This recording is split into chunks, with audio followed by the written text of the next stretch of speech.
وارجوہ رجاء لا یخیب، میں غائب ہو جاتا ہوں، وہ اللہ تو ذو اللطائف، تو وہ کہاں غائب ہوتا ہے؟ وہ تو غائب نہیں ہوتا، وہ تو ہر آن ہر جگہ موجود ہے۔ یہ تو پردے ہماری آنکھوں پر پڑے ہوئے ہیں نا، تو ہم غیب میں ہیں، وہ غیب میں نہیں ہے۔ تو غیب میں کہ وہ پیداش تو زیر نقابی، بڑا پیارا مصرع ہے، یاد آ گیا بر وقت۔ وہ تو سامنے ہے، ظاہر ہے، الظاہر، ہاں تو زیر نقاب ہے، تو محجوب ہے، تو پردے میں آیا ہوا، غیب کا پردہ تجھ پر پڑا۔ تو بالغیب، غیب میں ہوتے ہوئے ہم اللہ کو دیکھ نہیں رہے، پھر بھی یہ جو شخص اللہ کے لیے تن من دھن وقف کر دے، بڑی شاباش ہے اس کے لیے اللہ کی۔ بعض احادیث میں آتا بھی ہے کہ یہ لوگ جو ہے فرشتوں سے اللہ تعالیٰ جو ہے اس میں مباحات کرتا ہے، اپنے نیک بندوں کا ذکر کرتا ہے کہ میرے یہ بندے جو ہیں مجھ سے جنت مانگ رہے ہیں، انہوں نے جنت دیکھا ہے؟ دیکھی ہے؟ نہیں، پھر بھی مانگ رہے ہیں۔ انہوں نے دوزخ سے پناہ مانگ رہے ہیں، دوزخ دیکھی ہے کہ نہیں دیکھی؟ نہیں، پھر بھی مجھ سے یہ سوال کر رہے ہیں کہ میں نے دوزخ سے بچاؤں۔ تو جو شخص غیب کے بغیر، وہ دل کی آنکھ سے دیکھا ہے، عقل کی آنکھ سے، تو جو یہ اس کے باوجود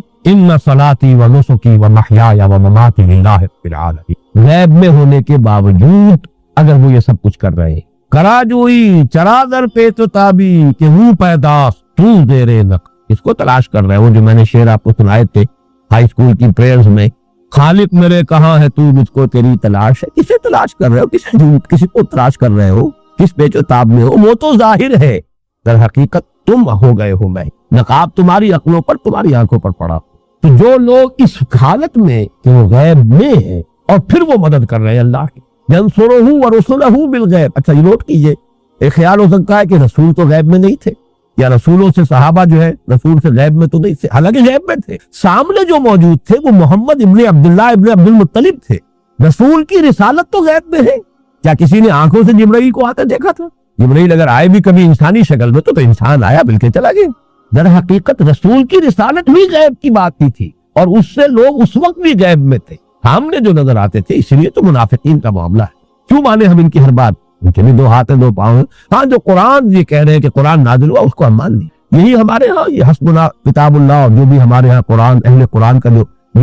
فتنہ ہے، در حقیقت اس کی جڑیں اسی منافقوں کے ساتھ ملتی۔ رسول کی اطاعت کیوں کرے؟ یہ جان لیجئے کہ اصل میں جو اللہ کی مدد کر رہا ہے، جو اللہ کے رسول کی مدد کر رہا ہے، دونوں حالتوں میں غیب میں ہو کر مدد، وہ مدد در حقیقت محمد ابن عبداللہ ابن عبد المطلب کی نہیں کر رہا ہے صلی اللہ علیہ وسلم، محمد الرسول اللہ کی کر رہا صلی اللہ علیہ وسلم۔ اور ظاہر بات ہے کہ رسالت ان کی، وہ ان کے لیے وہ غیب میں ہے، یا وہ خود اس سے غیب۔ وَلِيَعْلَمَ اللَّهُ مَن يَنصُرُهُ وَرُسُلَهُ بِالْغَيْبِ، تاکہ اللہ دیکھے یا اللہ ظاہر کر دے کون ہے اس کے وہ وفادار بندے، صادق الایمان بندے، جو غیب میں ہونے کے باوجود اس کے رسولوں کی مدد کر، جان ہتھیلی پر رکھ کر، تلوار کی طاقت ہاتھ لے کر میدان میں آتے ہیں، باطل نظام کا قلع کما کر۔ یا اگر تلوار ہاتھ میں نہیں بھی لیتے، جیسا کہ میں نے کہا اس دور میں اس کے لیے جو اجتہاد بھی کرنا پڑے گا، اس لیے کہ ایگزسٹنگ آرمیز ہیں، بہت بڑی بڑی آرمیز ہیں، لوگ نہتے ہیں، وہاں کوئی اسٹیبلش گورنمنٹ نہیں تھی، کوئی اسٹینڈنگ آرمیز نہیں تھی، اتنا بڑا فرق نہیں تھا، ڈسپیرٹی اتنی نہیں تھی۔